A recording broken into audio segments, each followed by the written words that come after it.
Join me today as we take a closer look inside the new Garmin Epix Pro. From unboxing, navigating the menus, and using some of the features, I'm going to cover the basics of our most advanced multi-sport watch, and even share a few of my favorite tips. What we're specifically using today is the Epix Pro, but it also does apply to many of our other outdoor adventure smartwatches, including the new Fenix 7 Pro, Tactix 7 Series, and Enduro 2. First, let's get started with the unboxing. Open up the flip-top box and pull out your device. Unhook it from the back and remove the screen clean. You get a charging cable and documentation, but we don't really need those anymore. Most new watches typically have some charge available out of the box, but if your unit is running low after initial setup, you may want to charge it right away. To power on your device, you're going to press and hold the top left button, marked the light button. Once the device is powered on, you get to this ready screen where you then use the top right button to get to the language settings. From here, you can either use the touch screen to scroll up and down or the up and down buttons on the left side. I'm going to choose English. From here, we want to pair the device to your phone by pressing the top right button to start, which opens up a QR code. From here, you're going to use your phone's camera or QR code scanner to scan the code. If you're a Garmin Connect user already, this will open up Garmin Connect for you. If you're a brand new user, the QR code will take you to the App Store where you're going to download Connect app and then have to create a new account. I already have an account, so we're going to start from here and just choose Connected. Next, you're going to see a 6-digit PIN on the device, and you want to confirm that that is the same number that's showing up on your phone, and choose Pair. It's asking if you want to allow notifications from your phone, which I will allow. And then just hit Next. On this screen, it's asking if you want this device to be your primary wearable. A primary wearable is the main data source for your daily health metrics such as steps, stress, and sleep.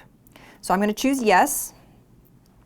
As a current user, I already have a sleep schedule set up, but I can either edit my schedule from here, or if you're a new user, you're going to be asked to set your sleep schedule. Your device will then be set to Do Not Disturb between these times. So you can edit that schedule and then choose Next. And then finally, you're going to do a sync. And then you're going to be all set. There are additional Learn More sections at the end of the setup pages that you can choose next to go through those actions to see some simple button presses. But for the purpose of this video, we're going to choose Skip. You're also going to be asked if you want to learn more about how to set up your music, Garmin Pay, Wi-Fi, or Connect IQ. And you can either choose Get Started Now to look into those, or we're going to choose Not Now, which you can always do later and go back to those menus. And now our Garmin device is paired to the Garmin Connect app. Let's talk a little bit about how to navigate around using buttons. We've already mentioned it, but this top button here is your power button. So you can press and hold to turn on or off your device. Depending on your watch display type and setting, pressing this button once will also activate the backlight or turn your display on and off like it does with this Epix Pro. You can also do a short hold to access the control menu, which can be done from anywhere on any of the menus. You can always come back to the control menu by doing that press and hold. This button can also be used to turn on and off your flashlight. So double tapping the button twice turns your flashlight on, and double tapping it turns it off. More about the flashlight later in the video. The middle button is marked either as the up button or the menu button. A single press will allow you to scroll up through any of our widget glances and menus. When you do a short hold on this, this is where you access your settings menu. The bottom left button is the down button. You're going to use this button to scroll through, again, widget glances or menus, or if you're on the home screen, you can press and hold to access your music providers. The top right button is marked as your stop button. You're going to press this button to select any option in a menu. You also press this button to view the activity list or to start and stop your activities.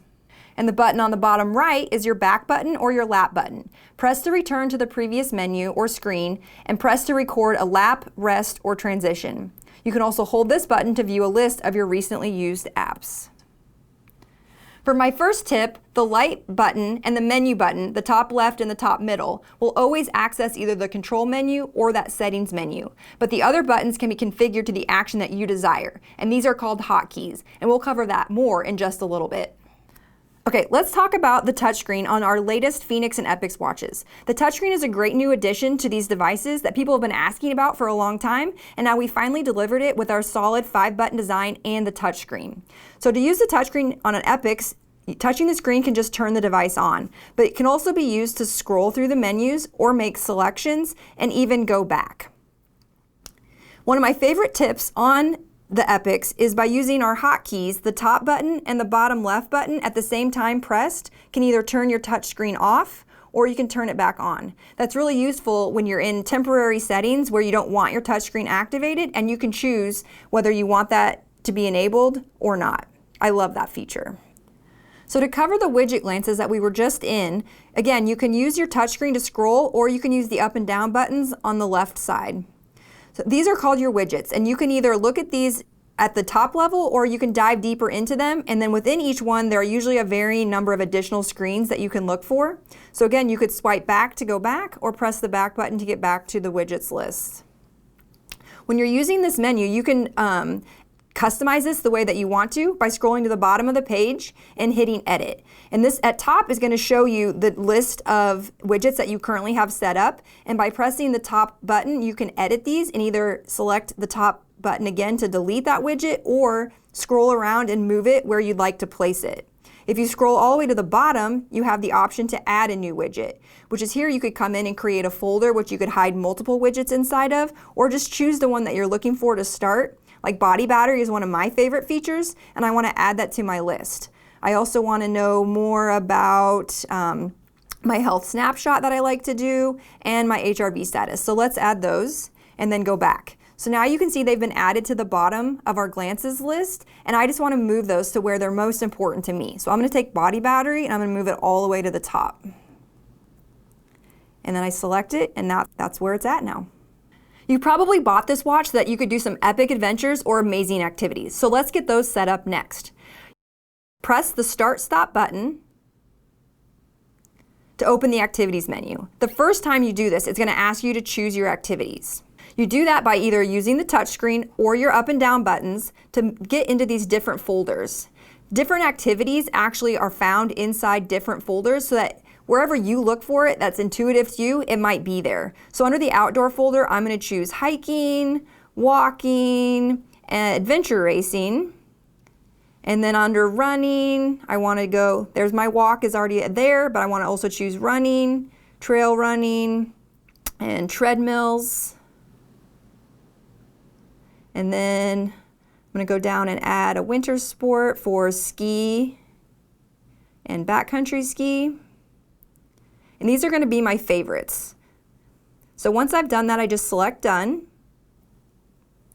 And now when you press the Start/Stop button, the activities that you just choose will automatically come to the top of your list. And these are your favorites. And so you can always scroll through those and see those at the top of your list. If you go past them, you can add additional activities down below. So if you scroll all the way down, you can hit add. And this is where you could find more activities later to add. This time I want to add biking.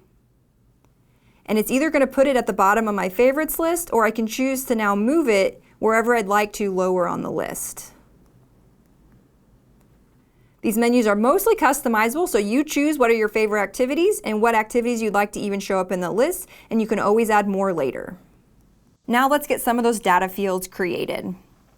First, on the watch, you're going to press and hold the menu button on the left side, and then you can scroll down to activities and apps. Choose the activity that you'd like to customize. I'm going to choose running, and then hit Run Settings. Data screens. And this is showing you right on the device what it's going to look like as you are running, what you would want to see on your page. But you can also customize this from inside the app and see it real-time change. So from the app, you're going to click More, Garmin Devices, select the device you're customizing, Activities and Apps, Running, Data Screens, and then here it's showing you the exact same thing. So from the device, you can choose that you can choose to change the layout, change any of the data fields, or like I said, you can change it from over here. So instead of 6 fields, let's say you want to only make that 3 fields.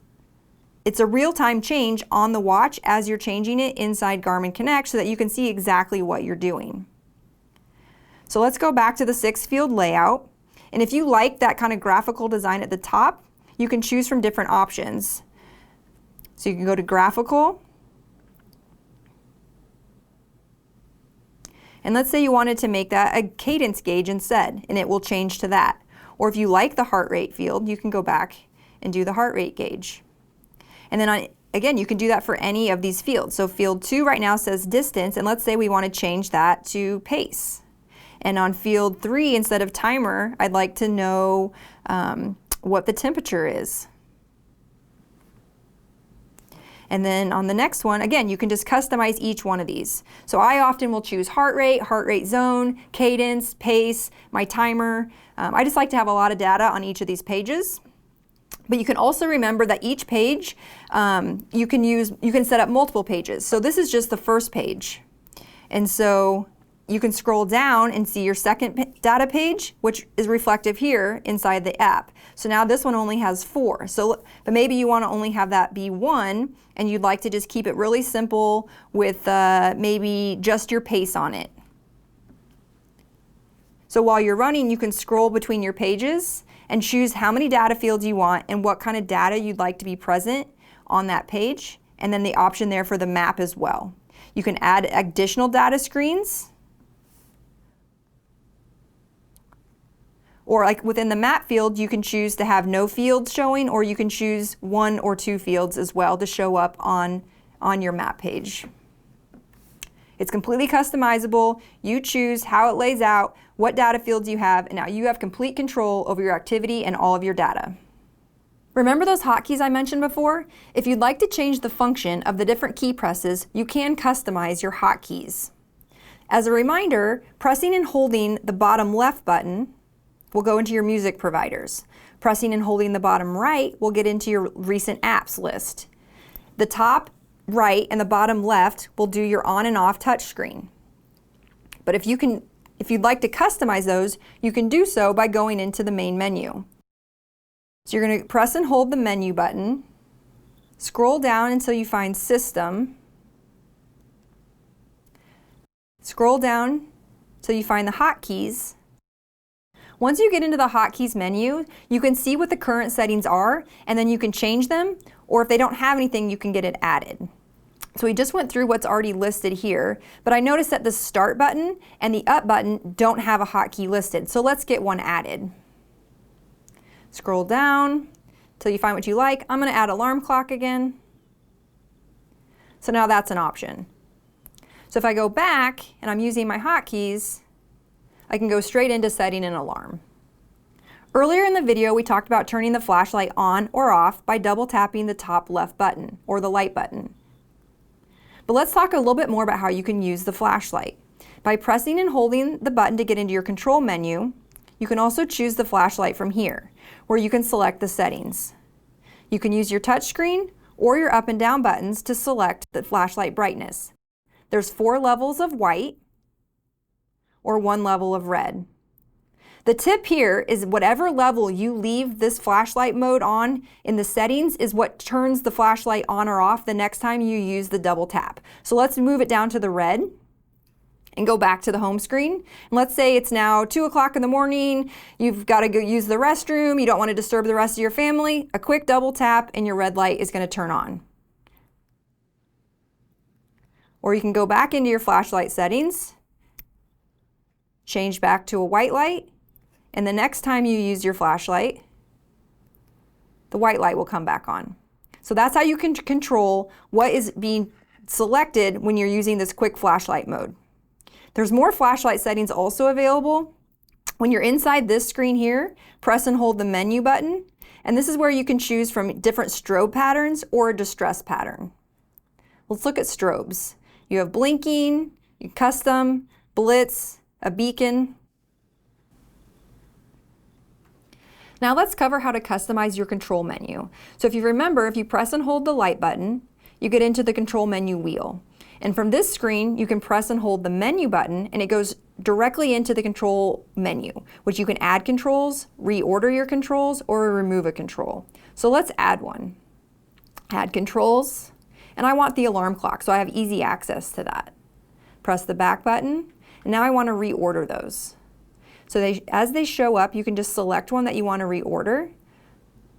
So let's find what I just added with an alarm clock, select it, and now I'm going to move it. So as everything else is spinning, I can choose where it wants to go and then just hit select. And it moves the alarm clock into the place that I wanted it to go. The first thing that you might want to do after you buy your watch is change the watch face, which is found inside the menus. Let's press and hold the menu button and then select watch face and then scroll through the options until you find one that you like. I like this one, so let's get it customized.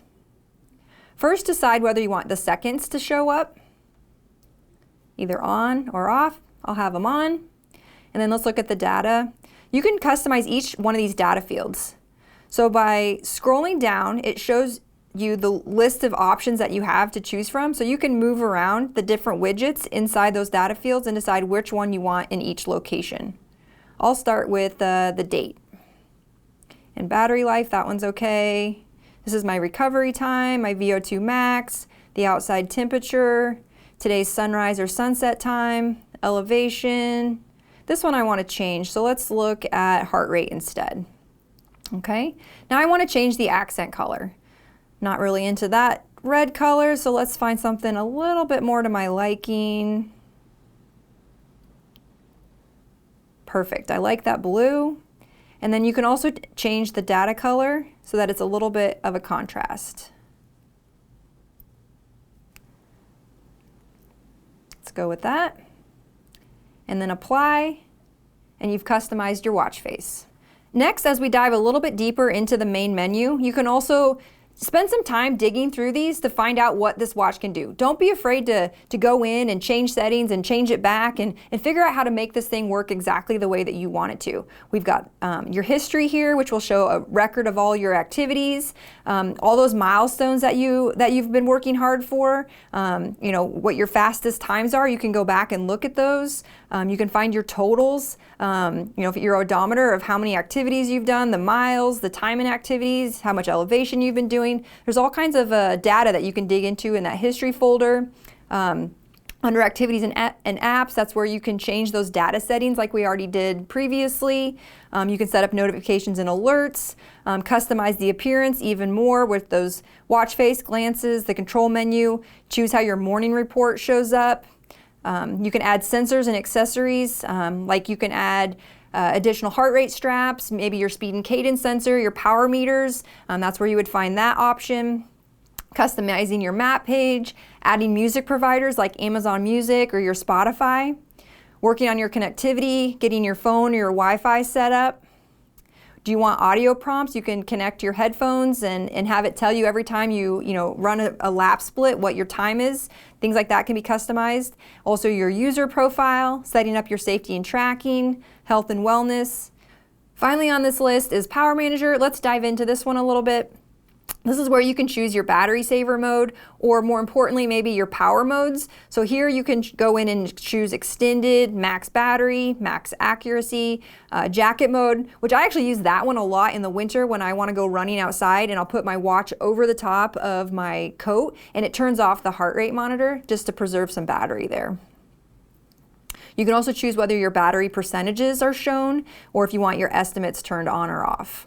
If we dive a little bit into the system, this is where you can kind of change things at the system level. So if you want to change your language, how the time format is adjusted there, your display. One thing that you might want to do is your touch settings. So for general use, you want your touch on. The default is during activities, the touch turns off, but you can customize that. Or do you want it during sleep? You also have the option to get into your satellite selections here, where you can choose like auto select is the default, but you could also choose all plus multiband. And this is just how many satellite constellations it's going to try to work with to give you the most accuracy, and also can affect a little bit of your battery life. But leaving it on auto select for most people is probably a great choice. And then again, you can just scroll through these menus and dive a little bit deeper into them on your own and decide where you need to, make adjustments that fit best for your personal use. Thanks for taking a deep dive with us today, making the most of your outdoor smartwatch. I'm Jennifer with Garmin, and I hope we've helped you beat yesterday.